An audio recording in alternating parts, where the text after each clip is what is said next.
Olá, tudo bem com você? Espero que sim, espero que você esteja acompanhando nossas séries de estudos. E toda quinta-feira a gente tem estudado algumas temáticas específicas nessas séries. E a temática atual é a oração do Pai Nosso.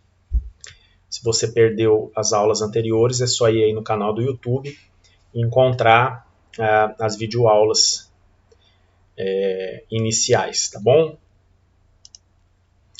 Bom, para a gente não ficar muito moroso no vídeo, até porque assistir estudos, palestras, pregações, mensagens assim na tela do celular ou do computador não é a mesma coisa, né? Às vezes até cansativo devido à luz das telas. Então nós temos lá estudado o Pai Nosso, vimos que a oração começa no verso 7 e vai até o verso 15 e não no verso 9 ao verso 13, como a gente ora normalmente, né? A gente só vai lá no Pai Nosso que estás no céu, santificado seja teu nome. Só que nós vimos que os versos anteriores fazem parte desse texto todo. Para ter começo, meio e fim, inicia lá no 7 e vai até o 15.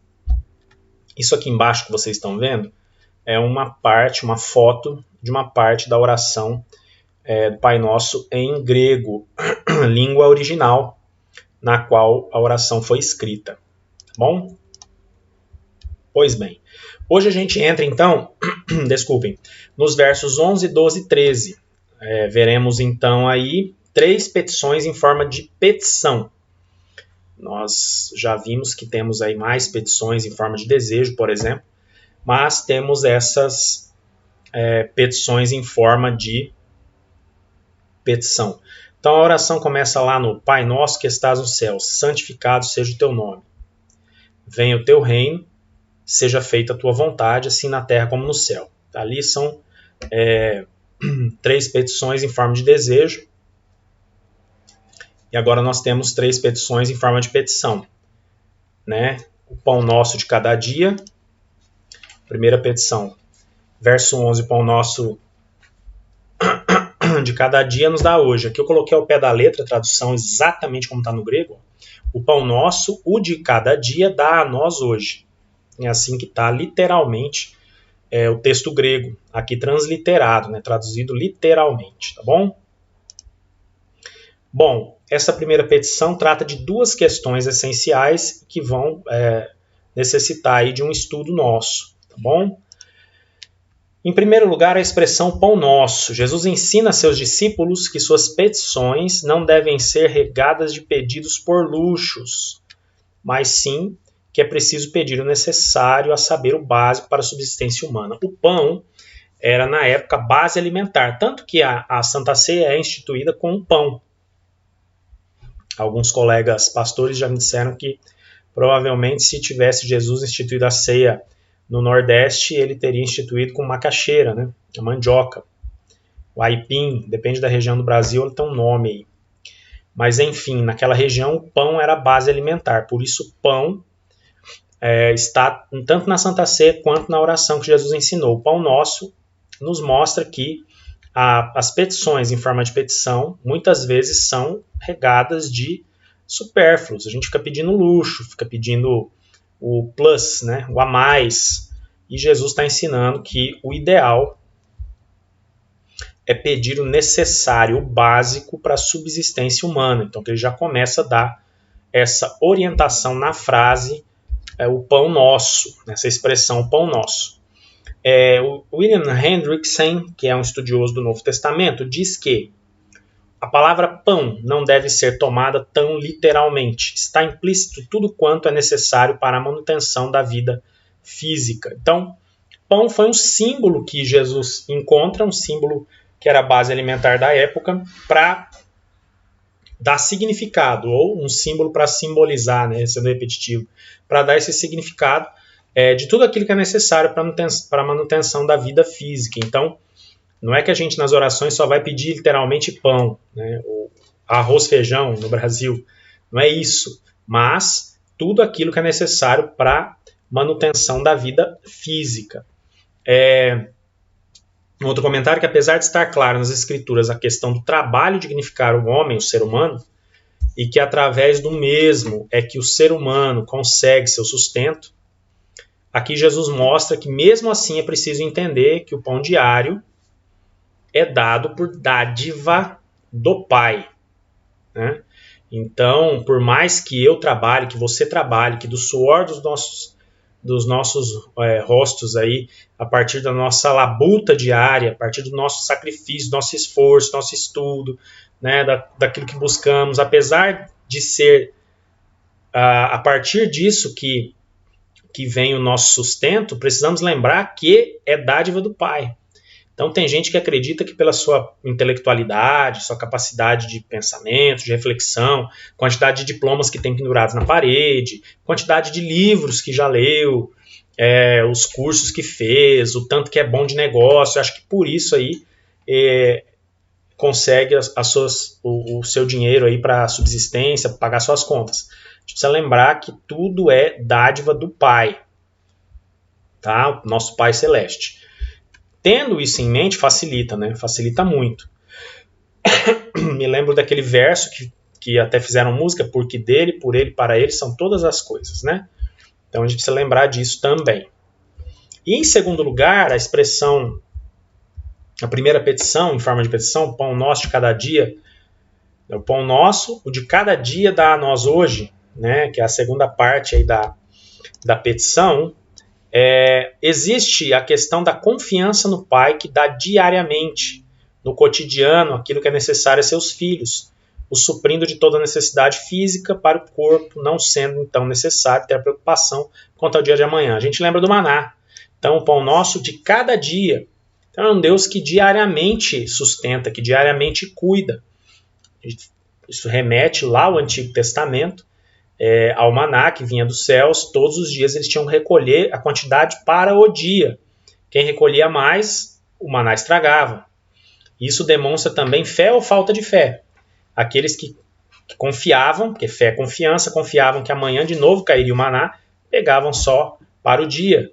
Aqueles que tinham uma fé menor ou nem fé tinham, e confiavam menos ou nem confiavam, eles pegavam a mais e aquilo estragava. No dia seguinte era necessário pegar de novo, daquele que caía do céu no dia. Então, é uma alusão ao Antigo Testamento. Um outro fator fundamental dessa parte do texto é a questão espiritual da petição. Então, para Joaquim Jeremias, por exemplo, o pão nosso está se referindo também ao pão da vida, ao maná celestial, ao pão do tempo da salvação. Quem é Joaquim Jeremias? Tenho falado muito dele, um grande estudioso do Novo Testamento. Então, quem é o pão da vida que desceu dos céus? Jesus. Tem um caráter espiritual também na petição. O pão nosso de cada dia. Não é só o pão, alimento físico, mas alimento espiritual, o próprio Senhor Jesus. Tal afirmação de Joaquim Jeremias se dá em função da tradição da oração do Pai Nosso em aramaico, que traz a expressão, olha só, aramaico, algumas partes do Antigo Testamento são escritas em aramaico, 95% em hebraico. Aramaico é a língua usada por Jesus no filme A Paixão de Cristo, do Mel Gibson. Então ele fala ali aramaico. Aramaico, a diferença é pouca, por exemplo, o português para o espanhol. São línguas bem similares, co-irmãs. Então, no aramaico teria a seguinte expressão, amanhã, não no sentido de no dia seguinte, mas sim no futuro. Ou seja, é uma questão escatológica de salvação. Então, o pão nosso de cada dia nos dá hoje, não amanhã, né? No sentido escatológico, sentido de salvação, sentido da volta de Jesus. Tá bom? Pois bem, assim o pão nosso pode ser interpretado tanto como sustento físico, quanto como sustento espiritual e salvífico, claro. Resumindo essa primeira petição, em forma de petição, a petição pelo pão da vida implora a santificação do cotidiano, afinal Jesus pede para hoje, ou seja, agora, já, neste momento. E quando Jesus usa dá-nos em lugar de dá-me, ele também mostra que essa bênção é estendida a todos que são chamados filhos do Pai. É igual o Abba Pai, Pai nosso que estás nos céus, e agora o pão nosso de cada dia. Jesus inclui todos e todas, né? Não é dá-me, me dê, a mim, não. Tem a ver aí com o coletivo, comigo e com você. Vamos para uma segunda petição em forma de petição que está no verso 12. Perdoa a nós as dívidas nossas, está ao pé da letra, como também nós temos perdoado aos devedores nossos. Está literalmente traduzido do grego, fica diferente um pouquinho do português, mas dá para entender bem. Aqui não é possível deixar de observar que essa petição está ligada à anterior e à posterior pela conjunção e, né? Uma vez que a oração do Pai Nosso também tem sentido vindouro, ou seja, está por vir, e que, portanto, serve também como anúncio do reino do Pai, então faz necessário hoje o perdão pelos pecados. Perdão pelos pecados. Tá? Hendrickson, nosso teólogo de plantão, diz que a súplica por perdão subentende que o suplicante reconhece que não existe outro método pelo qual sua dívida seja cancelada. Portanto, é uma súplica por graça. Quando eu e você suplicamos por perdão, estamos suplicando pela graça de Deus sobre nós. A parte 2 da petição fala sobre uma condição, ou seja, assim como nós perdoamos, perdoa-nos. É condicional, ao perigo. Com essa expressão, Jesus recupera a questão que o próprio orador, ou seja, aquele que está pedindo, tem a consciência de que ele precisa perdoar. É seu dever, sua obrigação. Então, Pai, me perdoa assim como eu perdoo. É condicional. Essa condição aí vai ficar agravada lá nos versos 14 e 15. Depois que a gente terminou a oração no verso 13, continua o texto, mais 2 versos que vão agravar essa situação da condição. Para Hendrickson, o amor perdoador de Cristo não só antecede, mas também acompanha e ainda segue o amor com que amamos a Ele e ao nosso próximo. Tudo associado, existem várias condicionais aí junto deste texto, tá certo? Muito bem. Com isso, fica evidente que Jesus, mais uma vez, de maneira plural, convida seus discípulos a uma vida cristã coerente com suas petições. Por que coerente? Me perdoa, mas eu não perdoo. Isso é incoerência. Coerência é me perdoa assim como eu perdoo, tá? Então, coerência, Jesus quer coerência, minha e sua coerência. A terceira e última petição está no verso 13. E não conduzas a nós para a tentação, mas livra a nós de um maligno. Tá ao pé da letra a tradução, tá? Não nos deixes cair em tentação, mas livra-nos do mal, a gente ora, né? A ideia aparente aqui é a de que, seja qual for a vontade de Deus, seria ao ser humano fundamental que o curso natural dos acontecimentos não o expusesse a situações de tentação extrema. Tentações essas, as quais seriam possíveis de serem suportadas, afinal, como seres humanos, possuem limitações, as quais os tornam seres que podem cair em tentação. Por isso, não nos deixes cair na tentação, mas livra-nos do mal, do maligno, como diz ao pé da letra e o texto. O termo traduzido por tentação pode também significar provações externas, em sentido primário. No entanto, pode-se dizer, em mais amplo, que tal palavra significa o quê?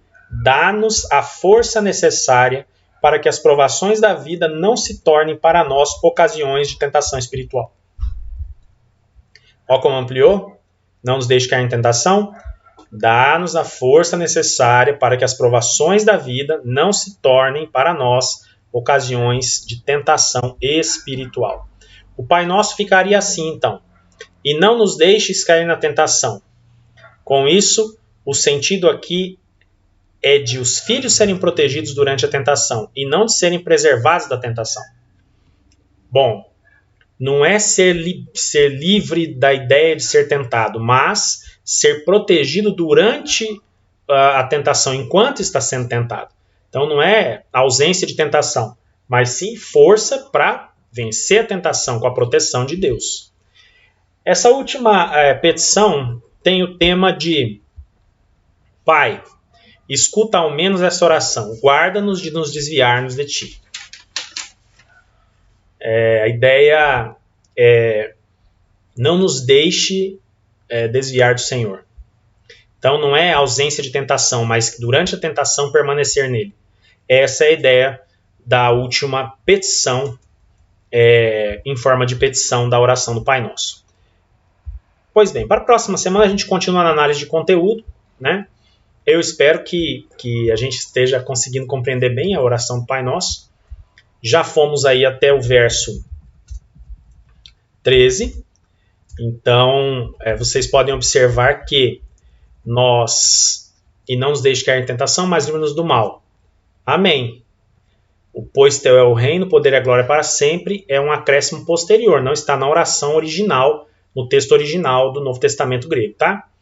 E aí tem os 2 versos agravantes em relação ao perdão. Perdoa-nos como eu perdoo, que são os versos 14 e 15, nós estudaremos mais para frente.